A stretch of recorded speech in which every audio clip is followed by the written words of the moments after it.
All right, friends, gather round. I'm thrilled to finally introduce you to something I've poured my heart and soul into. Living a Good Life, a counterintuitive guide. You know me.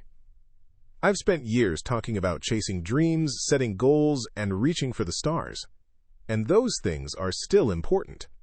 But let's be honest. Sometimes the relentless pursuit of more leaves us feeling empty, burnt out, frustrated that the promised happiness remains just out of reach. This book isn't about telling you to strive harder or achieve more. It's about something far more profound. Understanding that a truly good life isn't about the absence of problems. It's about how you choose to face them. It's about choosing which problems you want to tackle, because believe me, problems are guaranteed. We've all been sold this ideal of effortless, perfect happiness. Social media throws it in our faces daily, but that ideal is a lie. A dangerous one. Because when your real life doesn't match the curated perfection online, you feel like a failure. This book is about ripping away that facade and getting brutally honest about what a good life actually looks like. Spoiler alert, it's messy, it's complicated, and often uncomfortable. Living a good life is your roadmap to navigating the inherent uncertainties and inevitable hardships of life with a newfound sense of acceptance and even peace. We'll be diving deep into some counterintuitive ideas. We will challenge the assumptions and strategies that might actually be holding you back. Forget blindly chasing happiness. We're focusing on cultivating resilience, finding meaning in the mundane, and building genuine connections that matter. This isn't your typical self-help fluff, folks. I cut through the jargon and the cliches. I use real-life examples. We will explore topics like embracing discomfort, redefining success on your own terms, learning to say no without guilt, and recognizing the power of imperfection. We are going to show you how to be content with adequate performance in certain areas of life so that you can focus on what matters most to you. Reading this book, you'll gain clarity, learn to identify your core values and align your actions with what truly matters to you. Resilience. Develop the mental and emotional tools to bounce back from setbacks and navigate challenges with grace. Authenticity. Embrace your imperfections and live a life that is true to yourself, not to someone else's expectations. Contentment. Discover the joy in the present moment and cultivate appreciation for what you already have. Connection. Build stronger, more meaningful relationships based on honesty and vulnerability. So buckle up and get ready to shift your perspective. This is more than just a book. It's a journey towards a more authentic, meaningful, and, yes, even good life. Welcome. All right, champ. Let's bust some myths and light a fire under your backside. Forget everything they tell you about being good. Ready? Let's go. Chapter 1. The Myth of Good. Why striving for perfect is perfectly terrible. Listen up. We've all been fed the same garbage smoothie. Graduate top of your class, snag the dream job, marry perfect person, buy the perfect house with the perfect picket fence, and bam, instant happy ever after. Right? Wrong. That whole good life script? It's a straight-up lie. A marketing ploy designed to keep you chasing shadows and buying stuff you don't need.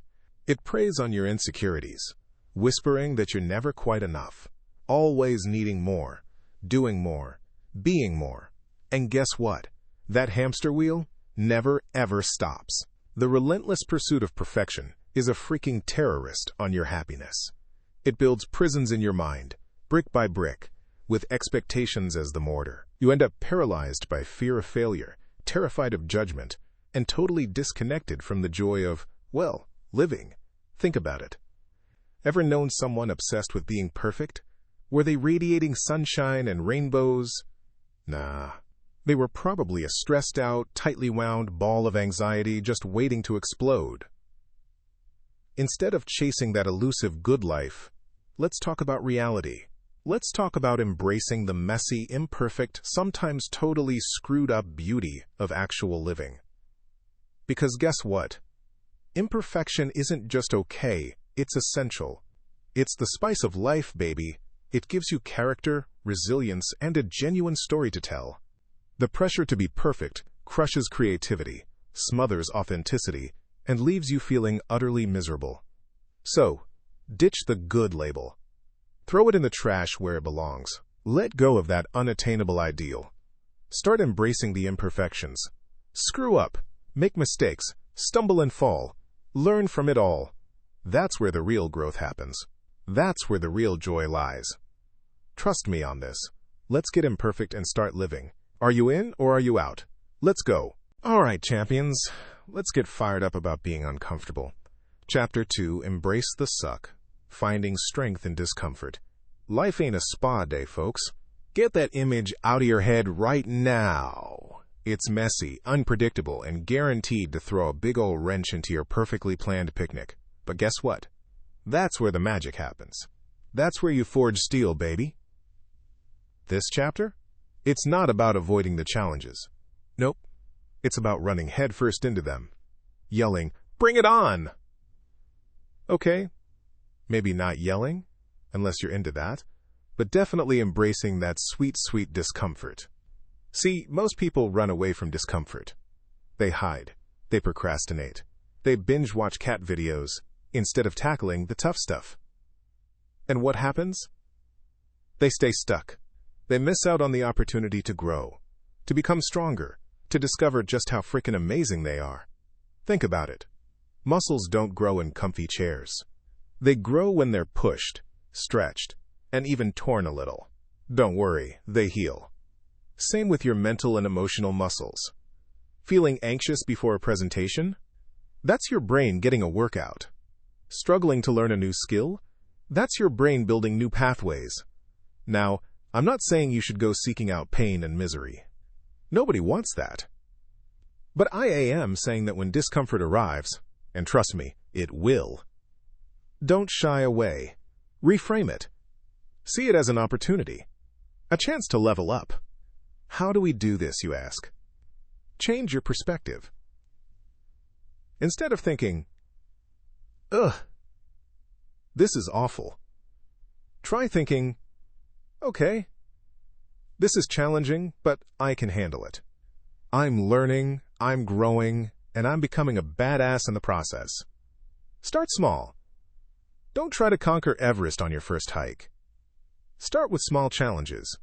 Take the stairs instead of the elevator. Talk to a stranger. Cook a meal you've never made before. Build your tolerance for discomfort gradually. Focus on the reward. Keep your eye on the prize. Remind yourself why you're pushing through the discomfort. What will you gain by overcoming this challenge? A new skill? A stronger sense of self? A bigger paycheck? Celebrate small victories. Acknowledge and reward yourself for every step you take towards your goal. This will motivate you to keep pushing forward, even when things get tough. Remember, you are not alone. Everyone faces discomfort at some point in their lives. Share your struggles with trusted friends, family members, or mentors. Talking about your challenges can help you feel less alone and more empowered. Practice mindfulness. Meditation and mindfulness techniques can help you become more aware of your thoughts and emotions, without judgment. This will make it easier to manage discomfort and stay focused on your goals. The bottom line is this: discomfort is not the enemy. It's a signal. It's a sign that you're pushing yourself, expanding your horizons, and becoming the best version of you. So embrace the suck, my friends. Get comfortable with being uncomfortable, and watch as your life transforms in ways you never thought possible. Let's go. All right, awesome humans, let's do this. Get ready to feel the power of no. Chapter 3, The Gift of No. Boundaries are your best friends. Listen up, champions. We're programmed to be agreeable. Yes, yes, yes. We want to please, we want to be liked. But guess what? Saying yes to everything is a one-way ticket to Burnout City. Population, you. Think of your time and energy like a precious, limited resource. Water in the desert. Would you just pour it all out on the sand? No way. You'd guard it, use it wisely. Your energy is the same deal. Saying no isn't selfish, it's self-respect. It's about drawing a line in the sand and saying, this is what I can give, and this is where I need to protect myself. It's planting a frickin' flag on your own territory. Ever felt resentful after agreeing to something? Felt that nagging voice in your head screaming, I didn't want to do this? That's your boundary being trampled on. Let's say Tom at work always dumps extra tasks on you. You're already swamped, but you say yes because fear of confrontation? Wanting to be a team player? Stop. Instead, practice your no. Tom, I appreciate you thinking of me, but my plate is full right now. I won't be able to give it the focus it deserves. Bam! You've set a boundary. You've protected your energy. You've just leveled up. Sometimes it's not even malicious from Tom. Sometimes people just don't realize they're overstepping until you tell them. No is also communication. It prevents hard feelings down the line. Remember this. Every time you say yes to something you don't want to do, you're saying no to something you do want to do. It might be your own projects, your family, or just some freaking downtime. Choose your yes wisely. Practice this. Experiment with saying no in different ways. Polite but firm. Empathetic but clear. The more you do it, the easier it becomes. The most important thing? Lose the guilt. You're not being a bad person. You're being a responsible guardian of your time and energy. You are protecting your mental peace. So go out there and unleash the power of no. Build those boundaries. Become the awesome, empowered human you were meant to be. Now go make it happen. All right, champ, let's get fired up. Chapter 4 coming at you with the force of 1,000 suns. Chapter 4, Your Feelings Aren't Facts, Challenging Your Inner Critic. Listen up, because this is huge. You magnificent human being, with all your potential and quirks, you've got a saboteur living rent-free in your head. That's right, your inner critic. And guess what? It loves to lie. Your feelings? Powerful. Overwhelming. But they are not the gospel truth. They're more like weather patterns. Sometimes sunny, sometimes stormy, but never defining the landscape of your worth. Think about it. Have you ever felt incredibly stupid after making a small mistake? That's a feeling, not a fact. A fact is, you made a mistake. A feeling is attaching a whole load of negativity to it. This chapter is your weapon against that inner bully.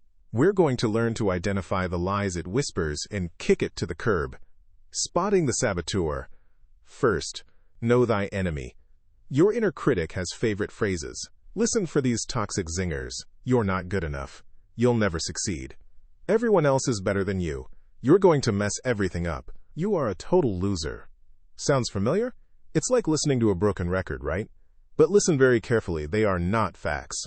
Fight back with facts. Okay, how do we combat this negativity? With evidence. Let's say your inner critic screams, "You're going to fail this presentation." Stop. Ask yourself, is this really true? Probably not. You've prepared, haven't you? Aka. What evidence do I have that supports this thought? Maybe past presentations made you nervous. Aka. What evidence do I have that contradicts this thought? You aced your rehearsals. You know your stuff. You've improved since last time. Instead of wallowing in fear, dig for concrete facts. Now it's like you are playing a detective who is gathering and analyzing facts. Reframe, reframe, reframe. Turn that negative thought on its head. Instead of, "I'm going to fail," try, "I'm well prepared. And even if I stumble, I'll learn from it." Boom! That's a reframe. Example. Tim is working as a construction worker, and his new boss said that he might not be good enough for this job. Tim felt discouraged, but remembered our discussion of distinguishing between feelings and facts. He refused to believe that he is not good enough. Instead, Tim took the boss's feedback as a motivation and kept learning on the job by asking his coworkers for help and tips. Through the process, his skills and knowledge were upgraded. After a few months, Tim completed all of his tasks without any issue. See? Your critic is wrong. And you are amazing. Your thoughts are powerful, but you hold the reins. Challenge them, question them, and rewrite the narrative. You got this. Now go out there and be bold. All right, champion. Are you ready to tackle one of life's biggest hurdles? Good. Let's shatter the myth of perfection and unleash the power of failure. Chapter 5. Fail Better. Why Success is Found in Making Mistakes. Listen up. Fear of failure is a killer. It's like a freaking anchor tied to your feet. keeping you stuck in comfortable mediocrity. But guess what? Success isn't about avoiding mistakes. It's about learning from them, growing from them, and using them as fuel. Think of it this way.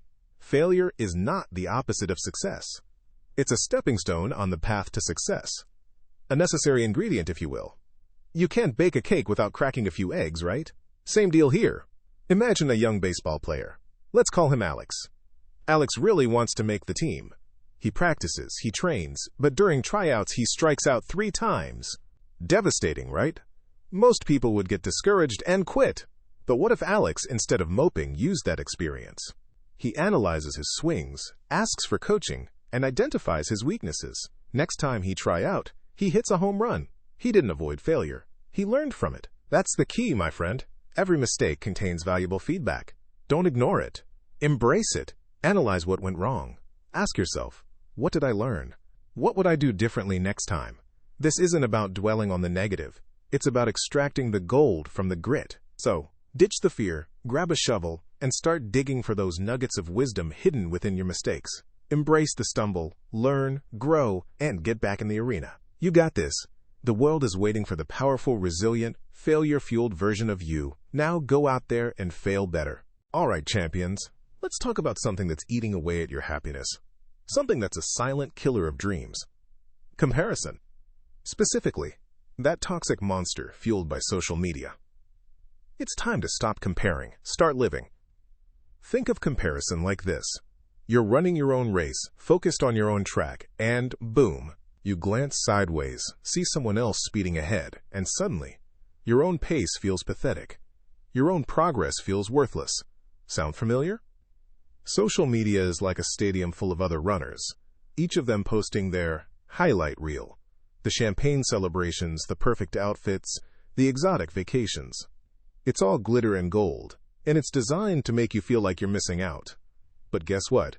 It's fake. Everyone is filtering their lives, showing you the best 1%, and hiding the 99% filled with struggles, disappointments, and plain old mundane moments. You're comparing your messy reality to everyone else's meticulously crafted illusion. That's a rigged game, people. So how do we break free from this toxic trap? Here's the key. Focus on your lane. Your journey is unique. Your talents are unique. Your challenges are unique.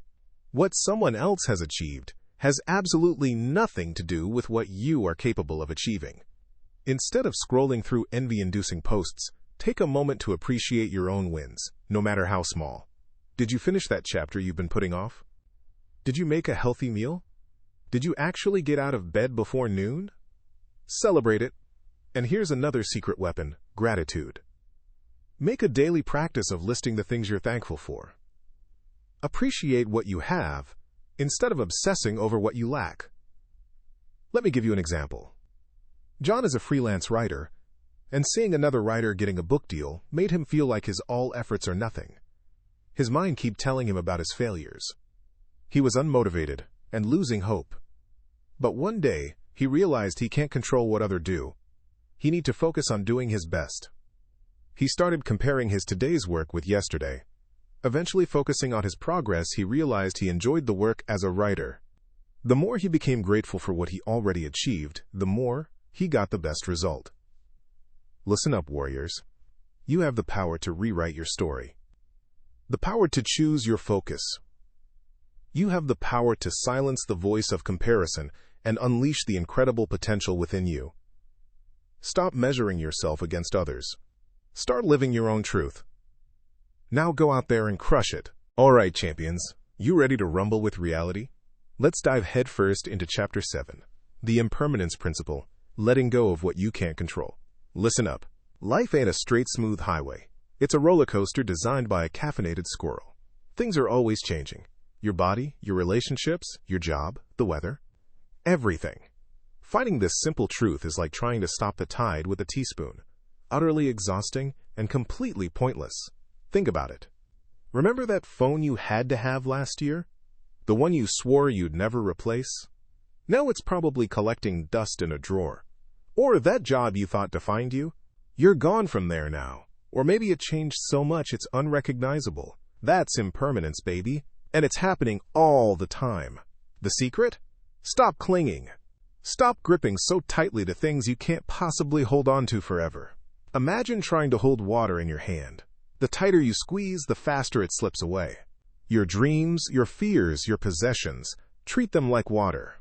Appreciate them, learn from them, but understand they will eventually flow away. Here's an example. John gets fired from his job of 15 years. He's devastated, convinced his life is ruined.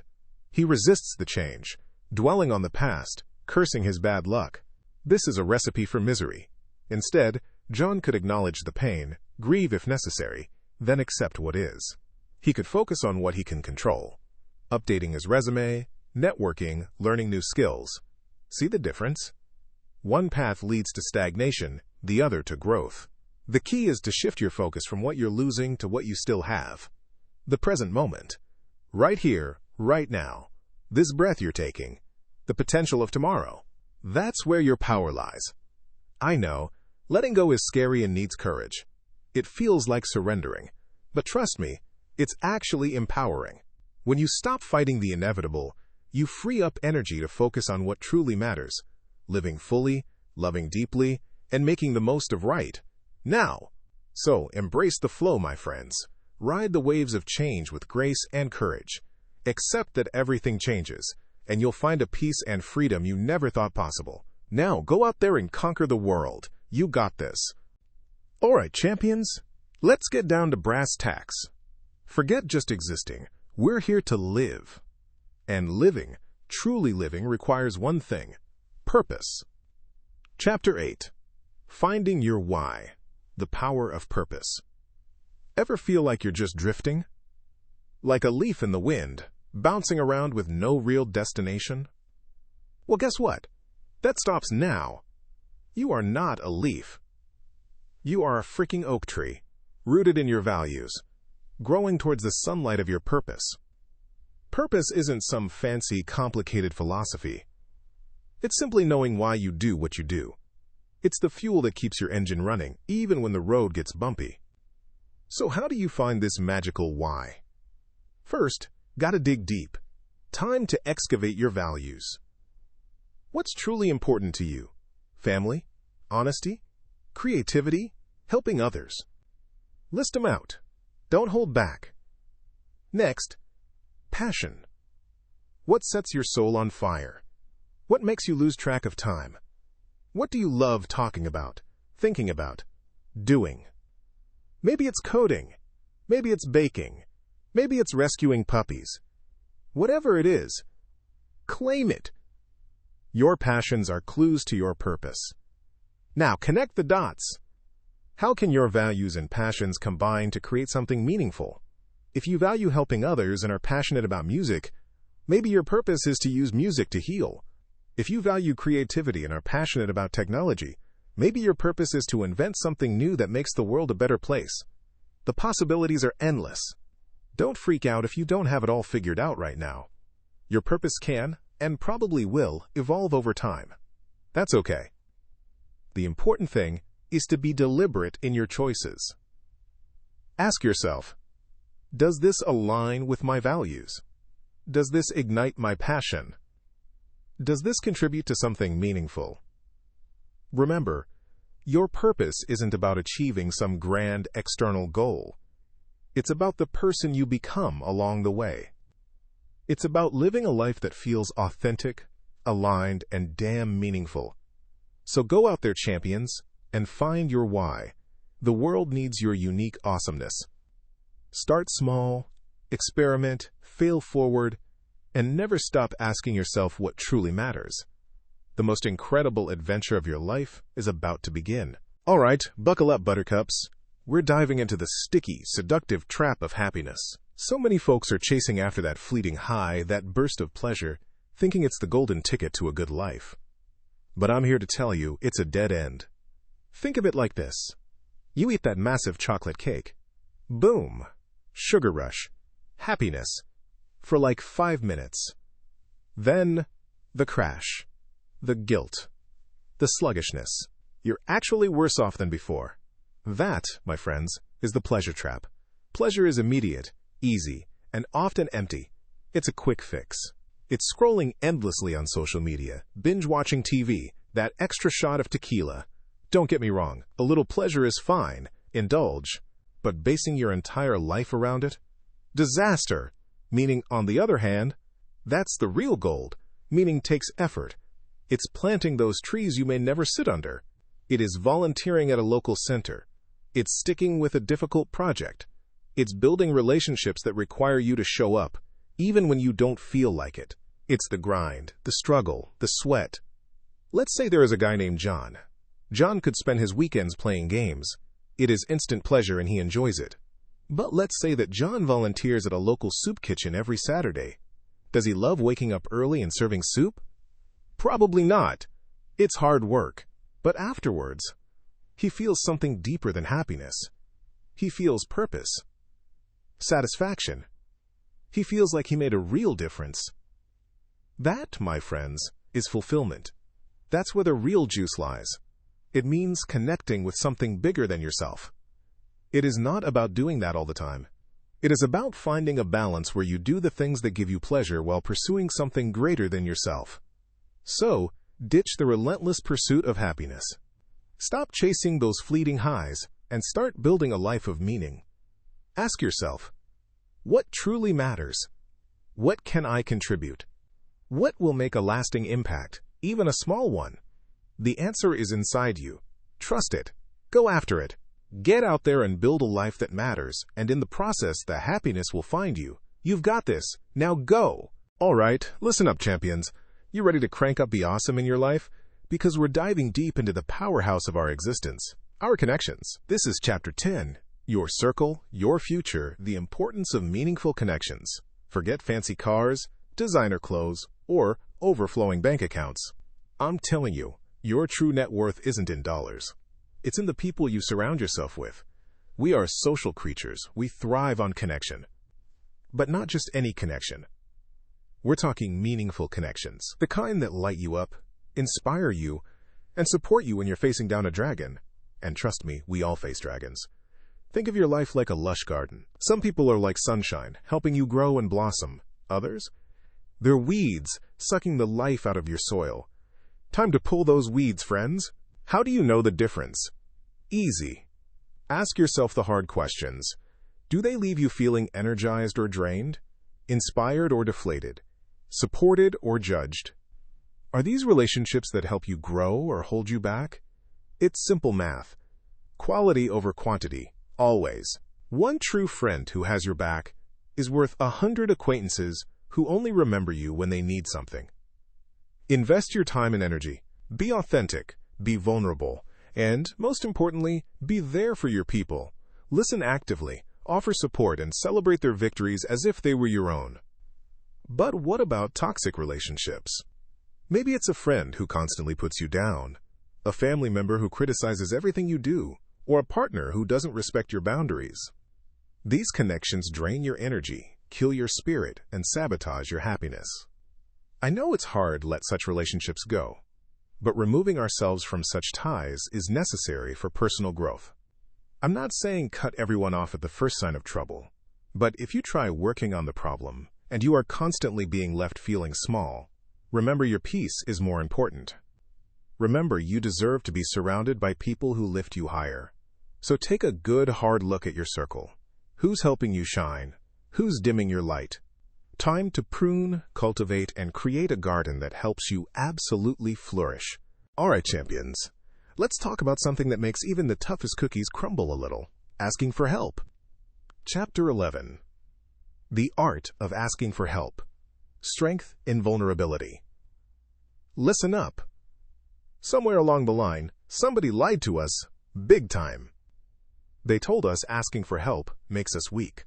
They whispered, "Handle it yourself. Be independent. Don't bother others." Bull. Crap. Pure, unadulterated bologna. The truth is, asking for help isn't a sign of failure. It's a sign of intelligence and strength. It means you're smart enough to know your limits and strong enough to admit you don't have all the answers. Think about it. An independent businessman can achieve financial freedom by asking his clients how to serve them better. Think of it like this. You're hiking up a mountain, right?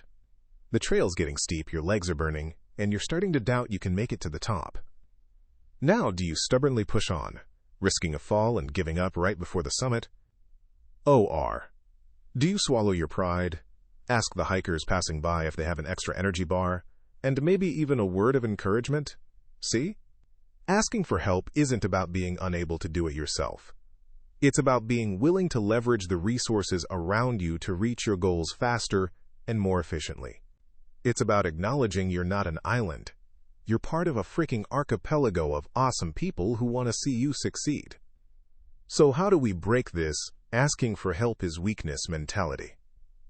First, recognize the fear. Most of us aren't afraid of actually asking. We're afraid of what people will think. We worry about being judged, about being seen as incompetent, about burdening others. This is the vulnerability talking. It's okay to feel it, but don't let it control you. Second, reframe your perspective. Asking for help isn't a burden. It's an opportunity. It's a chance to build deeper connections with others, to receive new perspectives, and to learn valuable skills. When you ask someone for help, you're showing them you value their expertise and their support, which means you are building strong relationship. Third, get specific.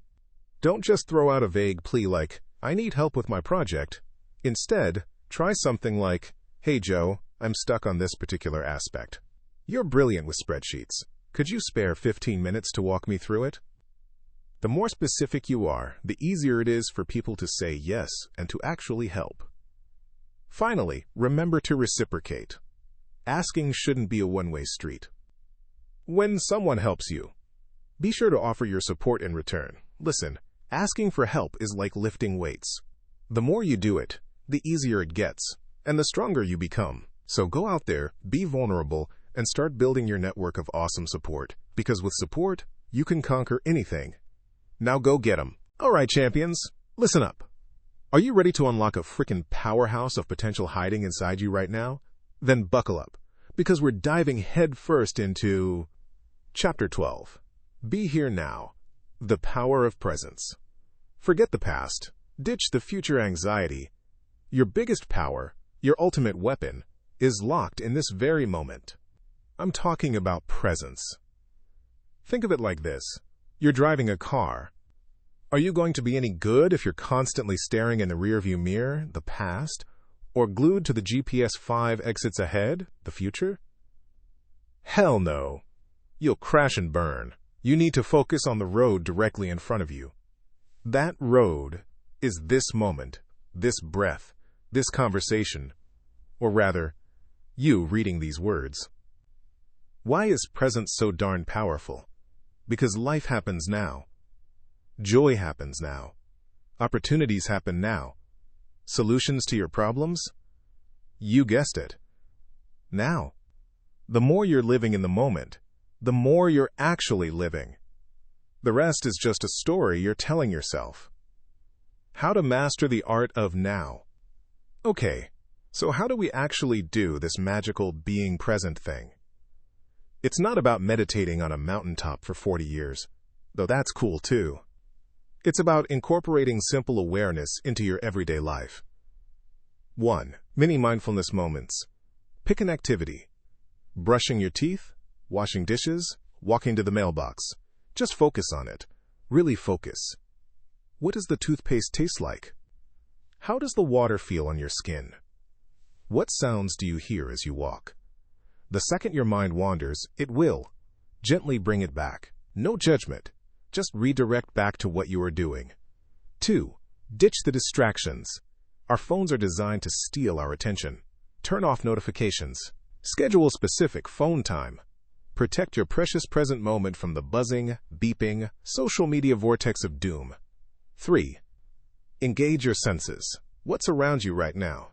Smell the coffee. Feel the chair beneath you. Notice the light streaming through the window. Tune into the sensory input your brain usually filters out.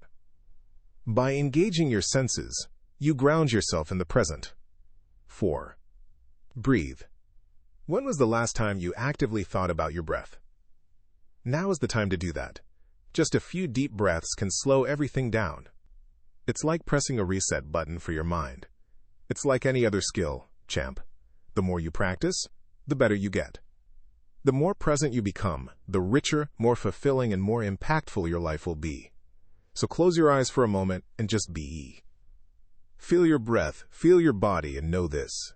You are powerful, you are capable, and you are right here, right now. Go get 'em. This moment is all you need. All right, folks, buckle up. Let's dive headfirst into Chapter 13. Choose your battles, the wisdom of strategic disengagement. Listen up. Not every hill is worth dying on. Not every argument needs your voice. Some things just aren't worth your precious energy. Think of your energy like a bank account. You only have a certain amount, and blowing it on silly, useless fights is like throwing money down the drain. We've all been there, right? Someone cuts you off in traffic. Your coworker takes credit for your idea. Your neighbor's dog won't stop barking. Instant rage. Impulse says, fight. But hold on a second. Think. Is winning this fight really going to make your life better? Or will it just leave you stressed, frustrated, and drained? The first step is to identify the battles that actually matter. These are the ones connected to your core values, your long-term goals, the well-being of you and the people you care about. Is this fight affecting your health, your relationships, your integrity? If the answer is yes, then maybe saddle up and get ready to rumble. But what about the petty stuff? The keyboard warriors online, the office gossip, the pointless arguments about whose turn it is to do the dishes. Okay, sometimes the dishes do matter. These are the battles you need to learn to strategically disengage from. Think about it like this. You're in a marathon. You wouldn't sprint the entire way, would you? You'd conserve your energy for the crucial moments.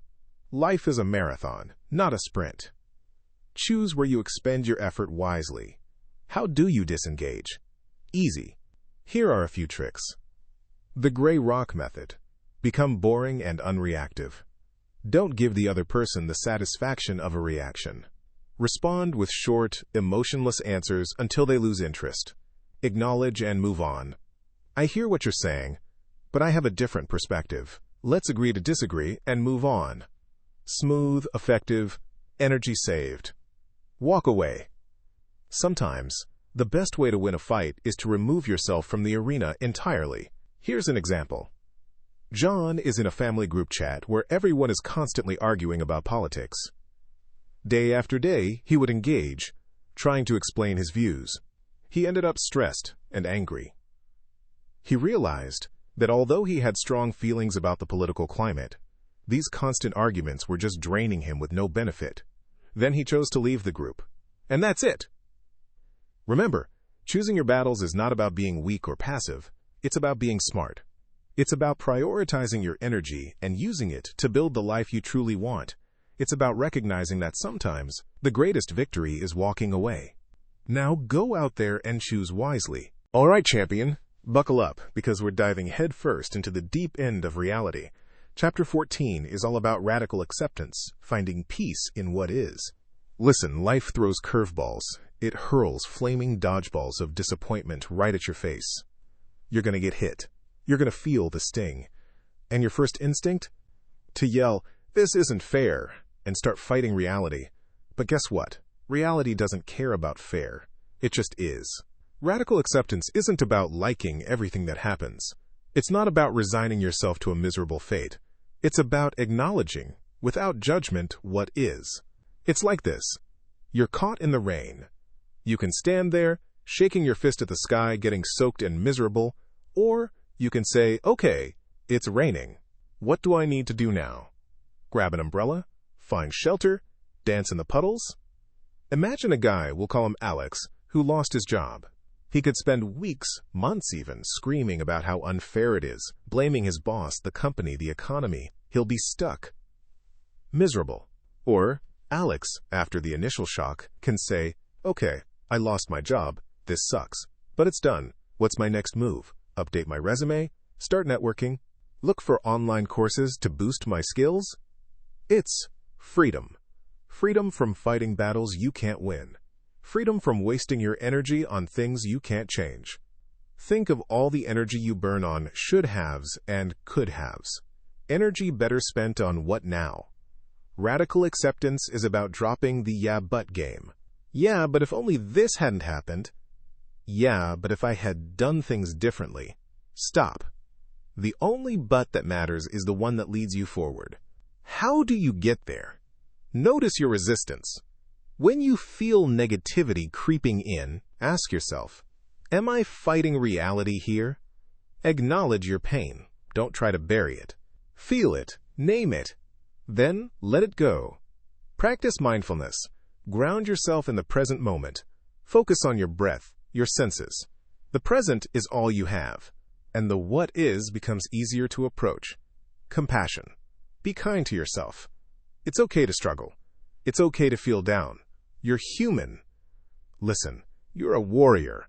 You are capable of so much more than you think. Radical acceptance isn't giving up. It's gearing up. It's taking the power back, focusing your energy, and building the life you deserve. Right here, right now. Go get it, champ. All right, champions. Buckle up, because we're about to detonate the final truth bomb in this whole adventure. We're at Chapter 15, Living Your Truth, the Courage to Be Yourself. Forget fitting in a box someone else built for you. Forget the scripts everyone else is rattling off. This is about you. The raw, unfiltered, slightly weird, beautifully flawed you. Ready to unleash that power? Yes, you are. Let's be brutally honest. Society loves to tell you who to be. They hand you a template. Be successful, be beautiful, be quiet, be agreeable. But that template? It's a straitjacket for your soul. Trying to cram yourself into it is a recipe for misery. Living your truth isn't some airy-fairy touchy-feely concept. It's a warrior stance. It's choosing your values, your dreams, your path, even when the world throws shade. It's staring down the fear of judgment and saying, this is me, and this is what I'm doing. Think about it. What's the point of achieving everything society deems successful if you're utterly empty inside? What's the value in a life lived according to everyone else's rules, where you constantly feel like someone else is wearing your skin? None. It is simply a no. Living your truth isn't about being perfect. It's about honoring your imperfections. It's about owning your quirks, your passions, your vulnerabilities. Remember, those vulnerabilities, they are where true connection happens. People relate to authenticity, not to fake perfection. Here's John. He always wanted to be a musician, but his family pushed him toward a stable career in accounting. He spent years feeling like a cardboard cutout of a man. One day he had enough. He quit his job, picked up his guitar, and started playing gigs at local bars. Did everyone approve? No way! But John, he's finally alive. He's playing his music, living his dream, and the joy radiating from him is contagious. His transformation didn't happen overnight. He was afraid, too, but he chose listening to his hearts over others' opinions. Because at the end of our life, what is important is if the life you lived was truly yours. To embrace your uniqueness, unapologetically. Speak your mind, even if your voice shakes. Pursue your passions, even if they seem silly to others. The world needs you, in all your glorious, slightly off-kilter brilliance. So take a deep breath. Close your eyes. Ask yourself, what truly matters to me? What makes my heart sing? What makes me feel most alive? And then, go do that. This isn't just the end of a book, folks. It's the beginning of your real life. Go out there, embrace your truth, and shine. You've got this.